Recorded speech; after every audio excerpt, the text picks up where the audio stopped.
আসসালামু আলাইকুম, স্বাগত জানাচ্ছি আমার চ্যানেল রাহান জারিফ কুকিং ওয়ার্ল্ডে। আজ আমি দেখাবো মিষ্টি রেসিপি ডিম আর দুধ দিয়ে লাচ্ছি। এটা দেখতে অনেকটা সেমাইয়ের মতো, কিন্তু স্বাদে একেবারে আলাদা। দুধের ঘনত্ব আর ডিমের কোমলতা মিলে তৈরি হয় অসাধারণ এই লাচ্ছি। ঈদ কিংবা বিশেষ কোনো দিনে বিভিন্ন স্বাদের মিষ্টি রান্না করতে চাইলে ডিম আর দুধ দিয়ে লাচ্ছি হতে পারে দারুণ একটি রেসিপি। ঝটপট তৈরি করা যায় আর খেতে লাগে একেবারেই মুখরোচক। সহজ উপকরণে গড়ে বানিয়ে ফেলো এই মজাদার রেসিপি, যা সবাই খেতে ভালোবাসবে। চলো দেখে নিই কীভাবে তৈরি করা যায় দুধ ডিমের লাচ্ছি। উপকরণ: দুধ half litre, condensed milk half cup, ডিম 2টি, চিনি 2 টেবিল চামচ, লবণ স্বাদ মতো, সাদা এলাচ 3টি, দারুচিনি 3টি, তেজপাতা 2টি, বাদাম ও কিশমিশ অল্প পরিমাণ। এ পর্যায়ে আমি ডিম 2টাকে একটা বাটিতে ভেঙে নেব। ভাঙার পর একটা হ্যান্ড হুইস্কের সাহায্যে ভালোভাবে ফেটে নেব।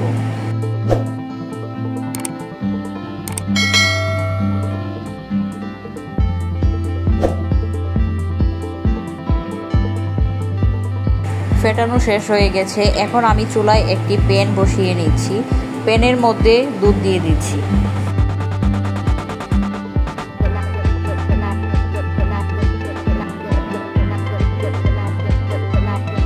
দুধের মধ্যে কনডেন্স মিল্ক ঢেলে নিচ্ছি।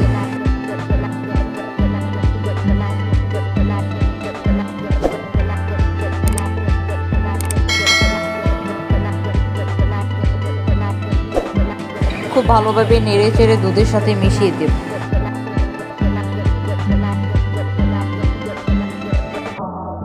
এখন চুলাটা ধরিয়ে নেব।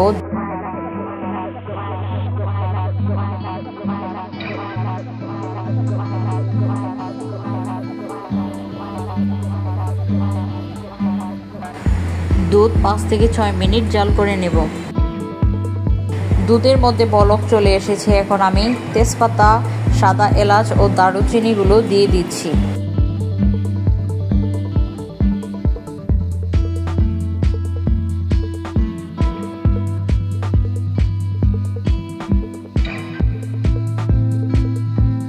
এ পর্যায়ে আমি 2 চামচ চিনি দিয়ে দেব দুধে। আমি এখানে 2 চামচ চিনি দিচ্ছি, কারণ এখানে হচ্ছে লাচ্ছিতে আমি half cup condensed milk use করেছি। চিনি বেশি দিলে মিষ্টির পরিমাণটা অনেক বেশি হয়ে যাবে। আপনারা আপনাদের স্বাদ মতো চিনি বাড়াতে বা কমাতে পারবেন, যার যার টেস্ট অনুযায়ী। এখন আমি লবণ দিয়ে দিব অল্প একটু।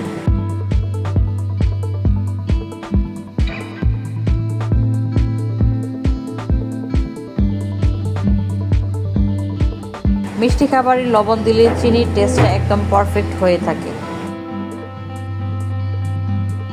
2 থেকে 3 মিনিট জাল করে মিশিয়ে নিচ্ছি।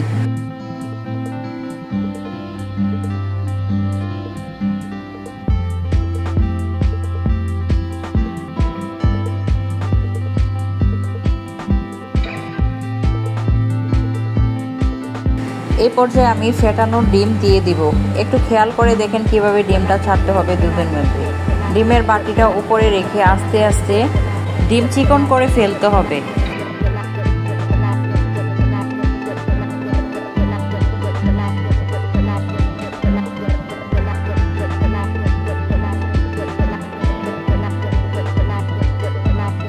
এখন আমি একটু নেড়ে ছেড়ে দেব, বেশি নাড়া যাবে না।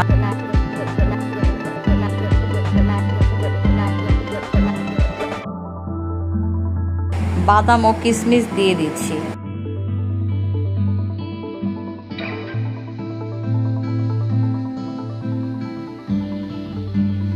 2 থেকে 3 মিনিট জাল করে নামিয়ে ফেলবো। বেশ, হয়ে গেল আমার ডিমের লাচ্ছি।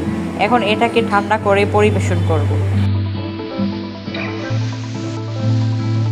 আমার ভিডিওগুলো যদি আপনাদের ভালো লাগে তাহলে লাইক, কমেন্ট এবং শেয়ার করবেন, এবং চ্যানেলটা সাবস্ক্রাইব করে পাশে থাকা বেল আইকনটাতে প্রেস করবেন, যাতে পরবর্তীতে নতুন কোনো টিউটোরিয়াল দিলে সেই টিউটোরিয়াল নোটিফিকেশানটা আপনারা সাথে সাথে পেয়ে যান। দেখা হবে পরবর্তী নতুন কোনো রেসিপিতে। সে পর্যন্ত সবাই ভালো থাকবেন, সুস্থ থাকবেন। ধন্যবাদ সবাইকে।